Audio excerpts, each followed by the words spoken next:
everybody. Welcome to the briefing room on this Tuesday. I'm Devin Dwyer with Mary Alice Parks, our Deputy Political Director. Great to have you with us. A lot of news to get to today, including those arguments down in the Fifth Circuit Court of Appeals in New Orleans involving Obamacare, a huge case, the fallout, Mary Alice, from the Jeffrey Epstein indictment, which is a huge story in its own right, and a lot of questions about human trafficking, what it is, how you know it when you see it. I think it's an interesting element to this story that's worth discussing today. It's something we know that is often not talked about as much as it should be. It's underreported. It's hard when so much of it is kept in the dark, and so we think it's important to talk about it today. So we have some guests coming up on that, but first we start with the major arguments underway right now in the U.S. Court of Appeals down in New Orleans. This is over the fate of Obamacare, whether or not the entire law is unconstitutional and should be struck down. Just 7 months ago, as you know, Mary Alice, the U.S. District Court said just that, said the law should be eliminated. It would pull the rug out from under millions of people that have gotten benefits under the Affordable Care Act, not just people who've signed up in the marketplaces, but really all of us, even those of us who get benefits from employers, have a connection to the law. Absolutely. The rules for insurers have changed, even for people who get their insurance through employers. But let's take a step back here, because it's a little bit confusing. People remember that the Supreme Court upheld the law. That's right. And so I think it's important to remember how this even could be back in the courts. Well, the Republicans zeroed out the fee for not having insurance as a part of their Republican tax reform. The individual mandate. The individual mandate basically still exists. You have to still get insurance technically, but there's no longer a fee. So now the argument from some states in this lawsuit is that there's no longer a tax, and it was the government's ability to levy taxes that the Supreme Court sort of upheld the law on the first time. So now we're having this debate all over again. And probably but you're exactly right. Millions of people would be impacted. Yeah, if all back of a to sudden the law was Supreme gone. Court as well eventually in all this. But a lot of people today nervous once again about those protections in the law for pre-existing conditions, something that the president has vowed to protect, even if it's struck down. All Republicans now say, yeah. It has rattled a lot of nerves. Our Erica King, producer here in the briefing room, caught up with a family in Silver Spring, Maryland a short time ago with a 5-year-old daughter, Xiomara, who has so many pre-existing conditions. Her parents are worried what will happen if the law is struck down. Take a look. I'm happy to say that right now Xiomara is doing really well. She's thriving. You know, she just finished pre-K 4. She's going to summer camp and just doing amazing things. So in a way, she's a very typical child, I think. She loves to play with her big brother. She loves to go to the playground, loves to go to the library. So doing a lot of wonderful, regular kid stuff. What's not so regular is all of her medical needs and all of what she's been through. So she was born with a number of complex medical issues that affected her airway, her lungs, her heart, and her kidneys. She uses a tracheostomy to breathe. She has a feeding tube for all of her nutrition needs, and she sees various therapists, including physical therapy, occupational therapy, and speech therapy. So the ACA, the Affordable Care Act, is really, really important for families like mine, families with children with complex medical needs and disabilities. There are certain things that I think without it, we wouldn't be here, and that's protections for people with pre-existing conditions. So Xiomara, by definition, was born with a pre-existing condition, with several, in fact. There's the ban on lifetime limits. Xiomara was born and spent the first 5 months in the hospital, and those first 5 months in the hospital cost about $3 million. So for a lot of children who were born with complex medical needs and have an extended hospitalization, the ban on lifetime limits is crucial for their families. Coverage for essential health benefits, which covers things like emergency care, hospitalizations, prescription drugs. That's true for all kids like Xiomara. And finally, Medicaid. The ACA expanded Medicaid in many, many states, and that helps a lot of families have health insurance coverage where they didn't before. If this lawsuit is successful, if the administration is successful in dismantling the ACA, that would be devastating for millions of Americans, millions of families like mine.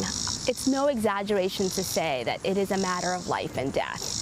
When you look at what the ACA covers for children with complex medical needs and disabilities, it's life and death.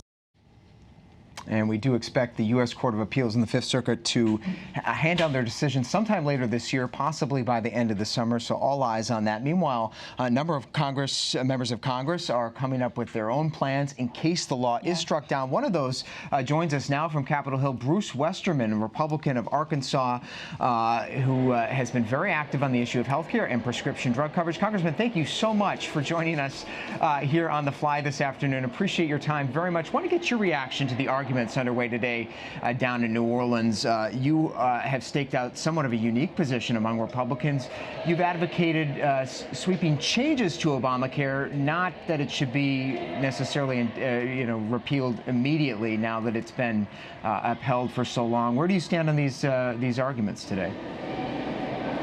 Yeah, it's great to be with you today, and I appreciate you taking time to talk a little bit about the Fair Care Act, the bill that I introduced.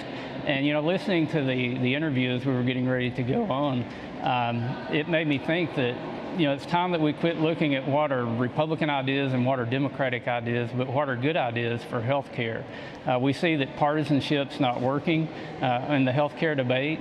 There's good things with the Affordable Care Act, but there's a lot of bad things that came along with it. We tried to do our own bill when Republicans were in the majority in the House and the Senate and the White House. That bill failed on that infamous Senate vote.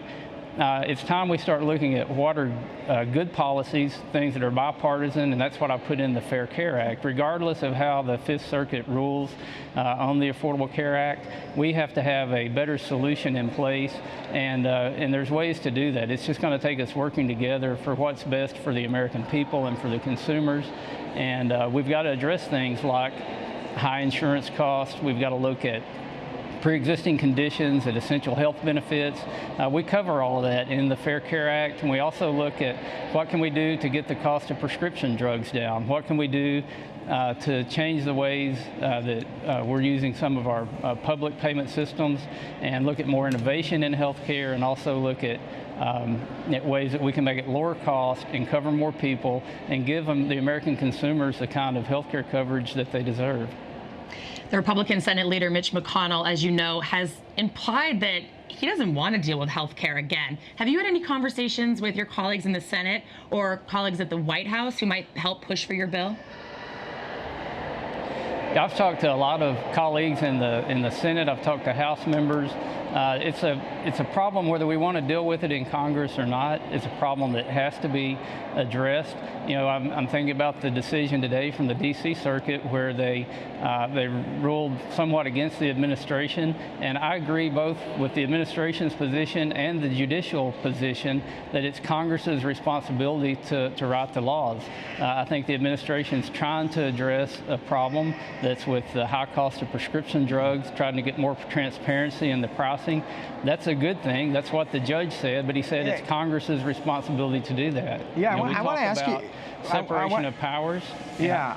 I want to ask you about that because we've covered that move here on the show. It's widely popular, this idea of requiring drug companies to include the price of their prescription drugs in those TV ads that we see all over the place. It's an idea that you've supported.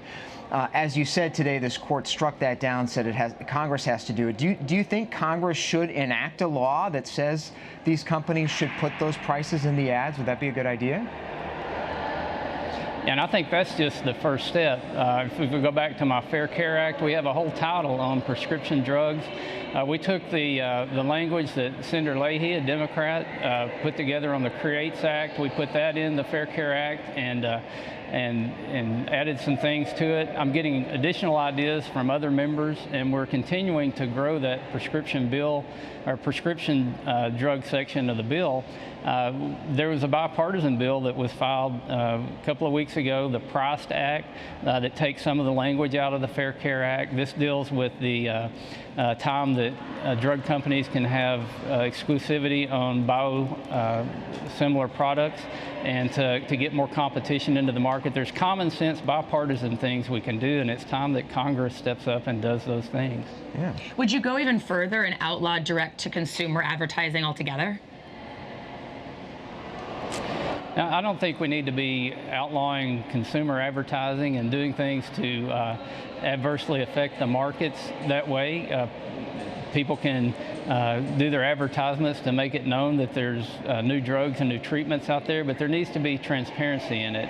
And even though it may not cost the consumer as much with the insurance coverage, the cost of insurance to Medicare and to other programs is being covered a lot of times by the federal government and the taxpayer. So we need the transparency in there to know exactly what the price is on these drugs. This is a problem with in hospitals and with providers as well. There's a lack of transparency in pricing, and consumers can't make an educated decision because they don't have the data that they need to make those decisions. So we not only need this in prescription drugs, we need it in hospitalization and other services. Yeah, transparency, I think everybody can agree is a good idea. I think we just have to figure out how to get some more urgency around this on both sides of the aisle. Certainly a top talker. Congressman, appreciate your time. Before we let you go, though, we got to ask you, are you going to be backing Sarah Sanders for governor of Arkansas? Would she have your vote? She's back in her home state.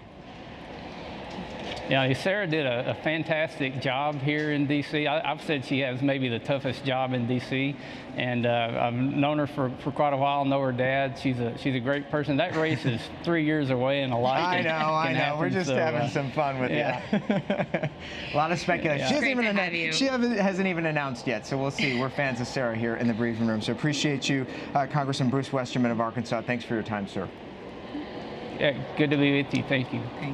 All right, turning now to the sordid case and federal indictment of billionaire financier Jeffrey Epstein up in New York City, charged with sex trafficking dozens of minors in New York State and Florida back in the early 2000s. He's pleaded not guilty, we should say. Here's his picture, of course. But the case has put a fresh spotlight on human trafficking, what it is, how it happens, how difficult it is for these victims to come forward, what they said in this case. So we're joined now by Tom Yamas, our chief national correspondent from New York, who's been covering the case, and also here in studio with Brad Miles. He's the CEO of Polaris, the organization that runs the National Human Trafficking Hotline. Brad, great to see you and have you with us. Thanks for having me. So let's just start with, what is human sex trafficking? How would you know it if you saw it? Yeah, so there's a federal bill, the Trafficking Victims Protection Act. It defines 3 types of trafficking. Child sex trafficking is any child under the age of 18 being exploited in the sex trade. That's what we saw here with this case.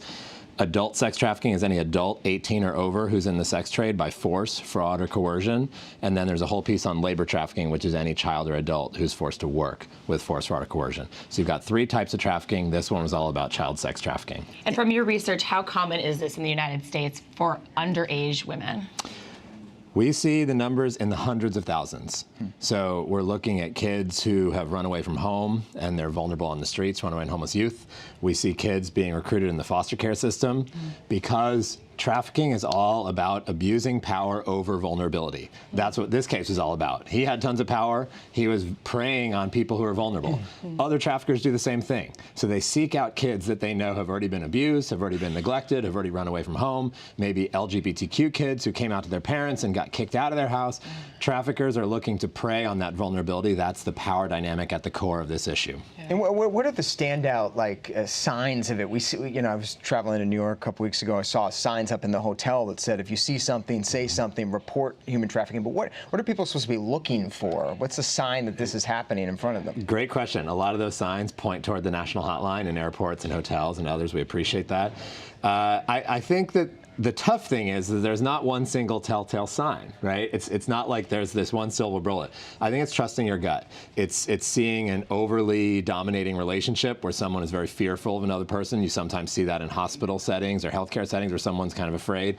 Maybe someone, you try to speak to them directly, ask them a question, someone else jumps in and says, oh, I'll answer for her. And you're like, well, why can't she answer for herself, right? Someone who's clearly kind of out of place where they're walking around at, tons of cold weather, but they're not wearing appropriate clothing.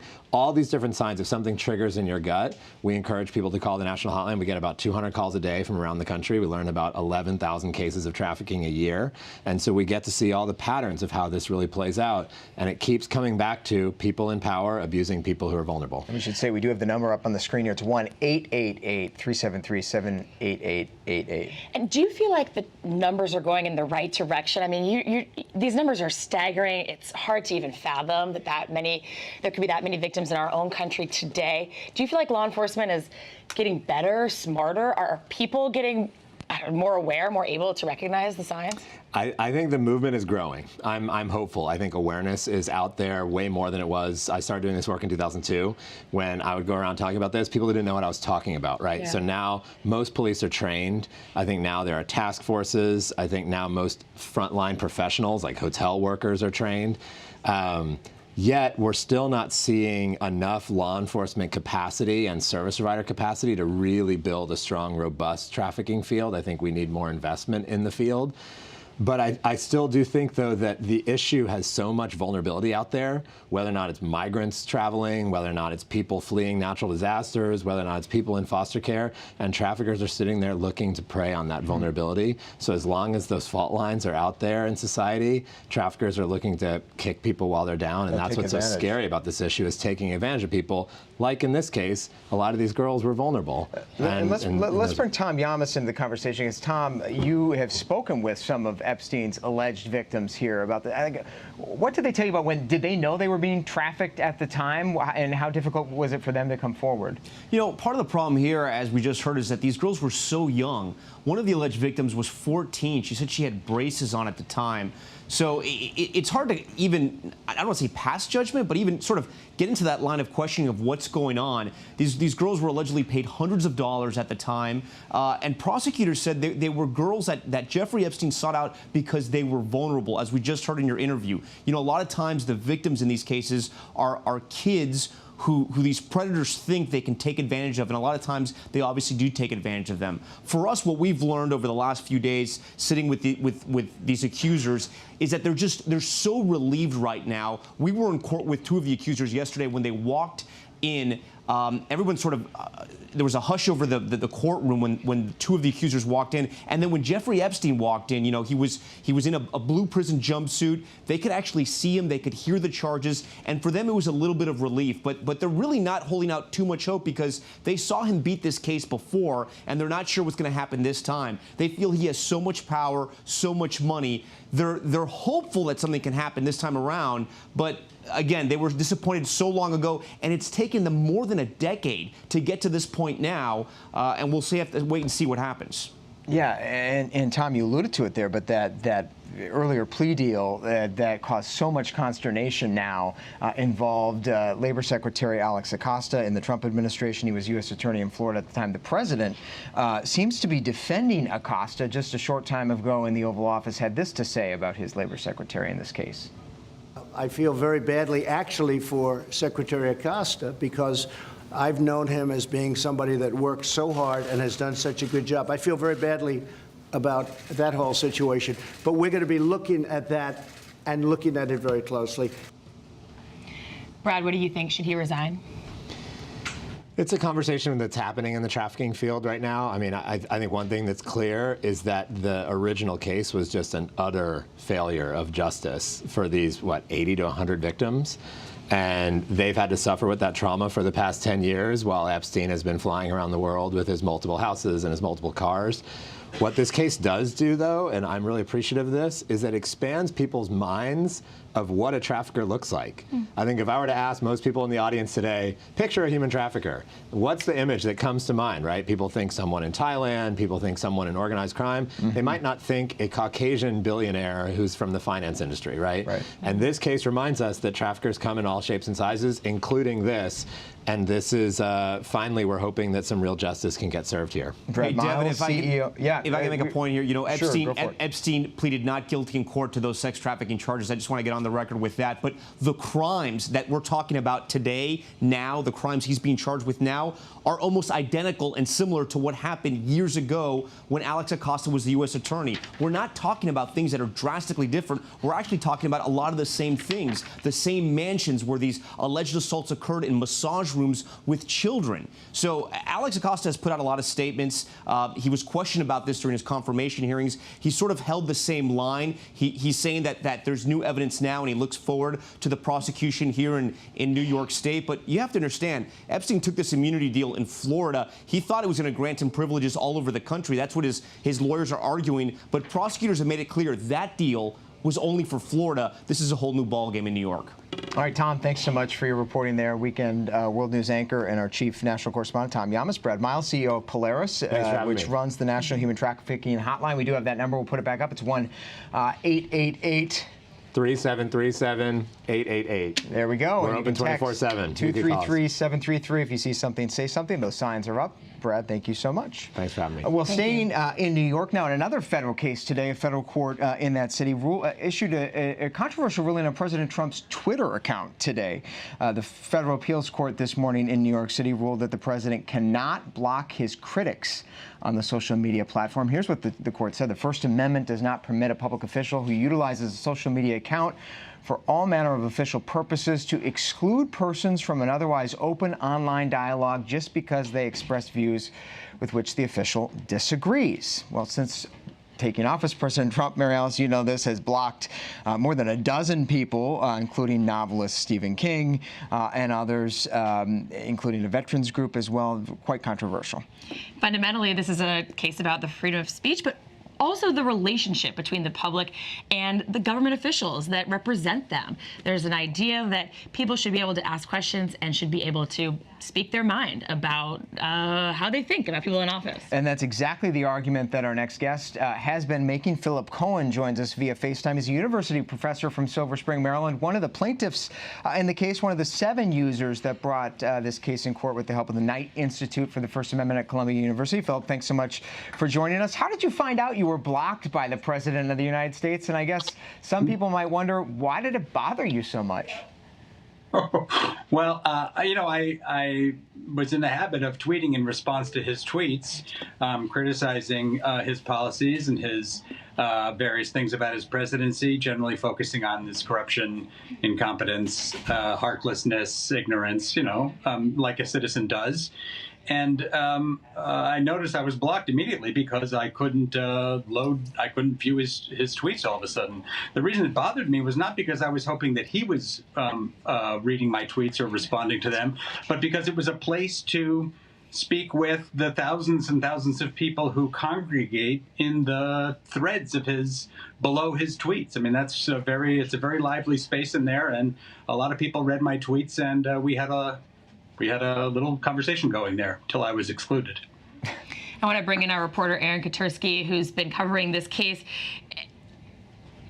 We don't have Aaron. We were hoping to, because it's a complicated case, so we are going to have to return to Professor Cohen. You can help us explain, how did you read this court's decision? Help us break it down. What was their reasoning?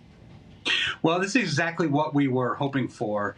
The Trump and the Department of Justice that's representing him had sort of argued that when Trump tweets, they acknowledge that's official business. But when he blocked people, they said that was sort of his personal preference and his personal behavior. And it's really new territory because increasingly government officials are communicating with the public on these private platforms, and we have to do some work to bring the First Amendment to bear in these environments. The principle here is that if the government or a government official establishes what's called the public forum, then they can't exclude people from that forum on the basis of their views.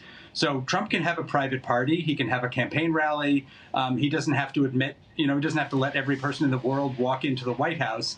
But if he puts up a sign that says public debate happening here, then he can't say, and by the way, only Republicans can come. And that's what the court found he's doing essentially with his Twitter feed when he blocks people and sort of creates this false impression that, he has the biggest crowds and everybody loves him.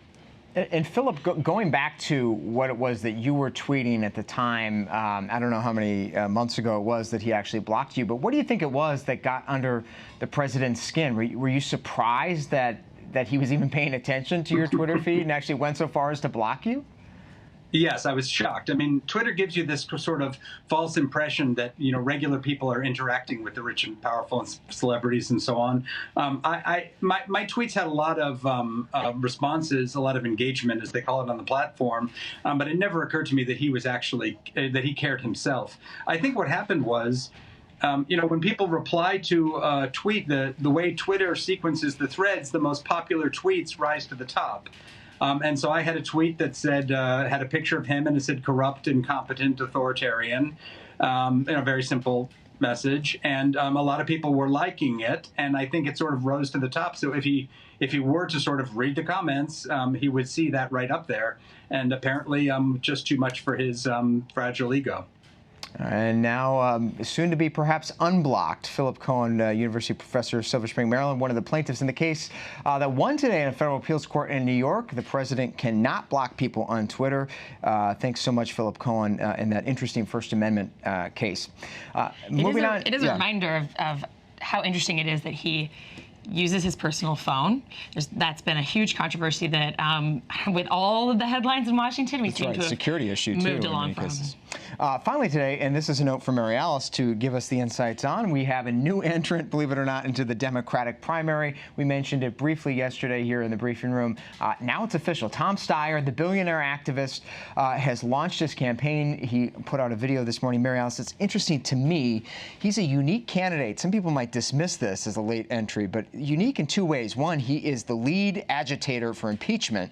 And two, he's really the only candidate in this field of 24 that could entirely self-fund his campaign. Right. He's going to have to make some movement pretty fast in the polls to qualify for the September debate. I don't think there's any way that he can qualify for the next round of debates in Detroit at the end of the month. But he's good at fundraising. Not only does he bring tons of cash, personal wealth, but he has an extensive network that he's been using to fundraise, to fight climate change, to fight for impeachment, and other get-out-the-vote type initiatives. So he's well-connected, has big lists.